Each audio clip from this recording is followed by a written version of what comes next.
வணக்கம். திருமதி சந்தியா சிவராமகிருஷ்ணன், திருவல்லிக்கேணியிலிருந்து. வேதம் தழைத்தோங்க பெரிவா மேற்கொண்ட பணிகளின் தொகுப்பு என்ற வரிசையில் பெரிவாளின் குழைவு என்ற பதிவை தான் பார்க்க போகிறோம். நாளைக்கு காத்தால கொஞ்சம் நிறைய சோமாஸ் பண்ணி எடுத்துகிட்டு வந்து கூடேன். பெரிவா கனவுல கேட்டு வேப்பில் ஆழ்த்திய சம்பவம். மகாபிரிவா சந்நியாசம் மேத்துண்ட காலத்தில் இருந்து முக்தி அடைகிற காலம் வரைக்கும் நாவுக்கு அரசராகத்தான் இருந்தார். அதாவது உணவில் தனிப்பட்ட விருப்பம்னு அவருக்கு எதுவுமே இருந்ததில்லை. ஒரு கட்டத்தில் கொஞ்சம் நெல்பூரி மட்டுமே அவரோட ஆகாரமாக இருந்தது. அப்படிப்பட்ட மகான் தன்னோட பக்தி ஒருத்தரோட கனவுல காட்சி தந்து சோமா செஞ்சு எடுத்துட்டு வா அப்படின்னு உத்தரவிட்டார்னா அது அபூர்வமான சம்பவமாக இருக்கும். அதைத்தான் இப்போ நம்ம பார்க்க போகிறோம். மகாபிரிவாலோட பரமபக்தியான மாமி ஒருத்தர் சென்னையில் இருந்தார். அவளுக்கு 55 அல்லது 60 வயசு இருக்கும். ஒரு நாள் விடிய காத்தால நேரம் அந்த மாமியோட கனவுல மகாபிரிவா தரிசனம் தந்தார். எப்போதும் ஆச்சாரியாலே நினைச்சுட்டு இருக்கிற அந்த மாமிக்கு கனவுல அவரோட தரிசனம் கிடைச்சதும் அப்படி நெஞ்சுருக்கி போயிட்டா. உடம்பெல்லாம் அப்படியே சிலுத்து போச்சு. அப்படியே ஆச்சாரியா முன்னால் மண்டியிட்டு நமஸ்காரம் செஞ்சா. வாசல்யத்தோடு அந்த மாமியை பார்த்த மகாபிரிவா, நாளைக்கு கார்த்தால கொஞ்சம் நிறைய சோமாஸ் பண்ணி எடுத்துட்டு வந்து கூடேன் அப்படின்னு சொல்லிட்டு சட்டென்று மறைஞ்சிட்டார். நல்ல சொப்பனம் கண்டா அப்படியே தூங்கிட்டு இருக்கக்கூடாது, உடனே எழுந்துக்கணும் சாஸ்திரம் சொல்கிறது. அதனால் சட்டுன்னு எழுந்துருந்த அந்த மாமி மலமலன்னு குளித்து வழக்கமான பூஜையெல்லாம் செஞ்சுட்டு சோமாஸ் தயார் பண்ணுற வேலையை ஆரம்பிச்சிட்டான். சோமாஸ் பண்ணுறச்சே எல்லாம் அந்த மாமியோட மனசில் ஆயிரம் கேள்விகள் ஓடித்து. ஆச்சார நியமம் உடையவராச்சே, அவர் எதுக்கு சோமாஸ் கேட்கிறார்?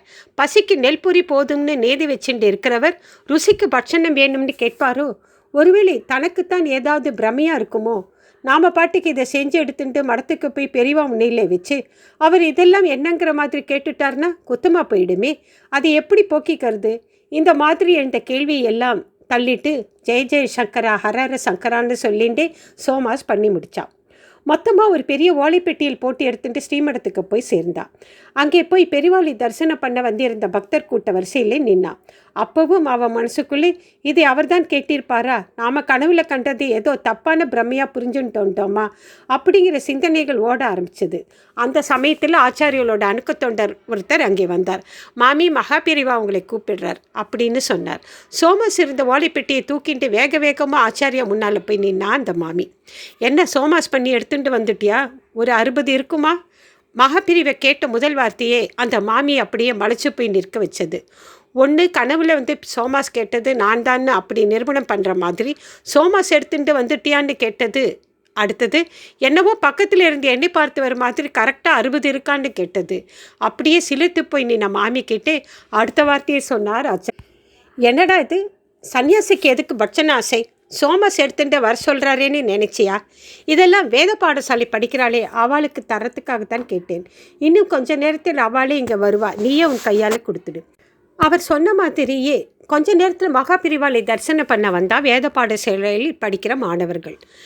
அப்போதான் பெரிய அதிசயமே நடந்தது. ஆச்சாரிய சொன்னபடியே எல்லோரும் வரிசையில் வர ஒவ்வொருத்தருக்கும் 2 சோமாஸை கொடுத்தா அந்த மாமி. ரொம்ப சரியாக 30 பேர் வந்திருந்தா. ஒரு சோமாஸ் கூட குறையாமலும் கூடாமலும் கரெக்டாக 60 கணக்காக பத்தித்து. ஆச்சாரியோட ஞான திருஷ்டியை உணர்ந்து அங்கே இருந்த எல்லோரும் அப்படியே சிலிர்த்து போய் ஜெய ஜெய சங்கரா ஹரஹர சங்கரான்னு சொல்ல ஆரம்பித்தா. ஆச்சாரியா பட்சணங்களோட எண்ணிக்கை சரியாக 60 இருக்குன்னு சொன்னதும் கனவுல சோமாஸ் கேட்டது தான் நிரூபணம் செஞ்சதும் மட்டும்தான் அவளுக்கெல்லாம் தெரியும். ஆனால் குறிப்பாக சோமாஸ் தான் வேணும்னு ஏன் கேட்டாங்கிறது யாருக்குமே தெரியாது. அந்த ரகசியம் என்னன்னா, வேத பாடசாலை மாணவர்கள் சிலர் தங்களோட பாடசாலைக்கு பக்கத்தில் ஒரு பட்சண கடையில் சோமாஸ் விற்கிறதை பார்த்திருக்கா. பாடசாலை விதிப்படி அந்த மாதிரி விற்கிறதை எல்லாம் வாங்கி சாப்பிட முடியாது. இருந்தாலும் அவளுக்கு சோமாஸ் சாப்பிடணுங்கிற ஆசை வந்திருக்கு. அதை தன்னோட ஞான திருஷ்டியில் தெரிஞ்சுட்டு தான் அவளோட ஆசை பூர்த்தியாகிறதுக்காக இப்படி ஒரு திருவிளையாடலை பண்ணியிருந்தார் மகாபிரிவா. ஹரஹர சங்கர ஜெய் ஜெய் சங்கரா, ஹரஹர சங்கரா ஜெய் ஜெய் சங்கரா. நன்றி, வணக்கம்.